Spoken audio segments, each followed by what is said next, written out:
Olá, eu sou a Mariana Veloso e vou apresentar o artigo de conclusão de curso sobre a avaliação mecânica e tribológica de revestimentos depositados sobre substrato de liga de alumínio, orientada pelo professor Ricardo Diego Torres. As ligas de alumínio possuem uma vasta aplicabilidade nas indústrias, sendo as principais indústrias aeronáutica, aeroespacial, automobilística e petrolífera. Como suas ligas têm potencial para serem aplicadas em situações extremas, a busca pelo aumento tanto da dureza e resistência como da proteção contra corrosão e desgaste vem sendo aperfeiçoada cada vez mais. Para atingir os níveis de exigência, necessitaríamos de tratamentos capazes de aumentar a resistência da superfície, sem diminuir a resistência do núcleo dos componentes. Para atender tais exigências, optou-se por utilizar um revestimento metálico, sobre o qual se estuda o efeito da deposição de revestimento de NIP, que é depositado em temperaturas baixas, como 90 graus Celsius, e com elevada taxa de deposição, em torno de 25 micrômetros por hora, pois o processo é autocatalítico quando obtido por banhos de sais geralmente ácidos, com pH entre 4,5 e 5, sem aplicação de corrente externa. Para que ocorra a ligação dos revestimentos com o substrato de alumínio, é necessária a realização de um pós-tratamento térmico de interdifusão. Torna-se necessário a execução de tratamentos térmicos após a deposição do revestimento, em diferentes condições, para que esse disponha de um aumento de aderência, tratado como processo de interdifusão, cuja função é a formação de uma ligação não metalúrgica entre revestimentos de NIP e substrato de alumínio, podendo também alterar propriedades mecânicas. Um dos maiores desafios encontrados é a seleção de uma temperatura ideal para o tratamento de interdifusão, sabendo que tal temperatura jamais deve ser maior que a temperatura de envelhecimento, havendo risco de perda de resistência mecânica obtida em processos anteriores. Para a fabricação da liga de alumínio utilizada no experimento, foram fundidos 644 gramas de alumínio, 24,2 de cobre, 1,41 de alumínio bório titânio, a uma temperatura de 750 graus Celsius. Após isto, a liga foi vazada em um molde de aço a 200 graus Celsius. Depois de resfriados, os tarugos foram cortados em pequenas amostras e, em seguida, as peças foram solubilizadas por 24 horas em uma temperatura de 530 graus Celsius e depois resfriadas rapidamente em água. Depois de solubilizadas, as amostras foram lixadas com lixas de carbeto de silício do tipo P500 e P1200 e depois foram polidas. Realizou-se o ensaio de dureza Rockwell e Vickers. Logo após, foram deixadas em um banho de acetona por aproximadamente 10 minutos.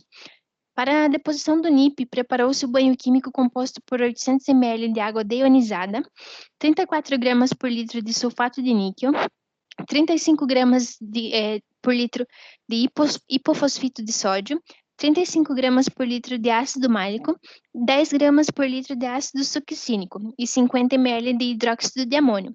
Após a mistura dos compostos, completou-se com água deionizada até 1000 ml.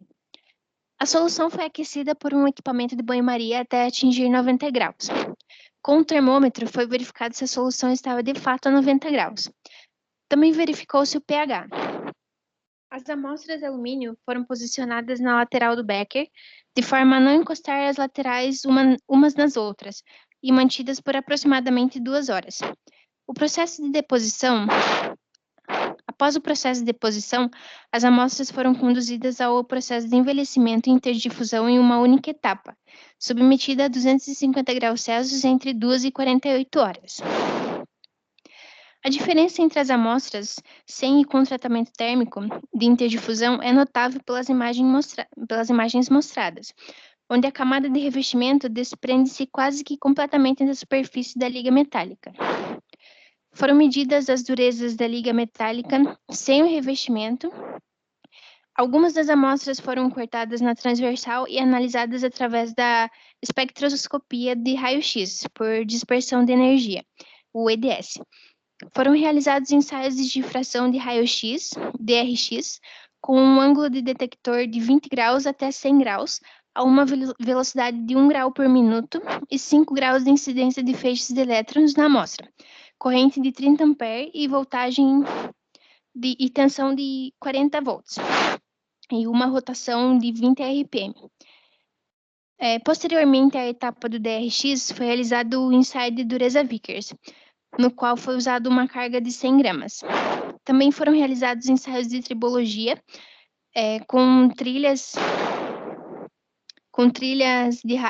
de raio 5, 7 e 9 milímetros para cada amostra, as quais foram de 12, 24 e 48 horas, como mostra a figura. Para este ensaio, foi usado um contracorpo em forma de esfera feita de alumina, com um diâmetro de 6 milímetros, sendo que cada nova trilha feita, a esfera era retirada e lavada com álcool em um ultrassom por aproximadamente 5 minutos. As condições de ensaio foram uma distância de 100 metros a uma velocidade de 5 centímetros por segundo, aplicando-se uma carga de 5 newtons. E, por fim, foram realizados ensaios de MEV, onde foram feitas imagens com aproximação de 50 vezes, 150, 500 e 1000 vezes, e novamente um ensaio de EDS, para analisar as condições finais. Analisando os resultados, temos na imagem da esquerda o gráfico das durezas para as amostras sem revestimento, apenas com tratamento térmico de solubilização. O gráfico nos mostra que a liga apresenta maior dureza para o tempo de tratamento térmico de 12 horas, tendo uma média de dureza total das amostras de 76,5 Rockwell F. Já a imagem da direita nos mostra que as amostras com revestimento e depois de tratamento térmico apresentaram um aumento de dureza proporcional ao tempo de tratamento e maior dureza no tempo de tratamento térmico de 48 horas, sendo a média das durezas totais de 293,58 Vickers. Com a análise de MEV, em uma seção transversal de uma amostra já envelhecida e após o tratamento térmico, é possível observar a formação da camada de interdifusão, onde a liga de alumínio encontra-se na parte de baixo e o revestimento na parte de cima, em cor mais clara. Ao executar a difração de raio-x, DRX, para a análise de capacidade de cristalização das amostras, verifica-se que as amostras de 2, 8 e 12 horas possuem átomos ainda amorfos, porém, depois de aproximadamente 24 horas de tratamento térmico, presenciam um breve começo de cristalização. A cristalização apresenta maiores picos e em maiores quantidades nas amostras com tratamento de 48 horas, sendo possível a visualização pelo gráfico 3D. Pode-se observar o gráfico que correlaciona o coeficiente de atrito μ através do tempo h, apontando que para maiores tempos de tratamento térmico, maiores são os coeficientes de atrito e admitindo-se que para 12 horas de tratamento obteve-se os menores valores de coeficiente de atrito, representado pela linha preta. Por último, são apresentadas as análises de MEV das trilhas resultantes dos ensaios de tribologia, sendo da esquerda de 12 horas, a do meio de 24 e a de 48 horas de tratamento à esquerda, onde é possível observar os níveis de corrosão. Como conclusão, os resultados indicam que a melhor combinação de propriedades seria para um tempo de tratamento térmico de 12 horas, pois para esse tempo as amostras apresentam maior dureza, somada de liga e revestimento, uma estrutura amorfa, menor corrosão e menores coeficientes de atrito. Obrigada.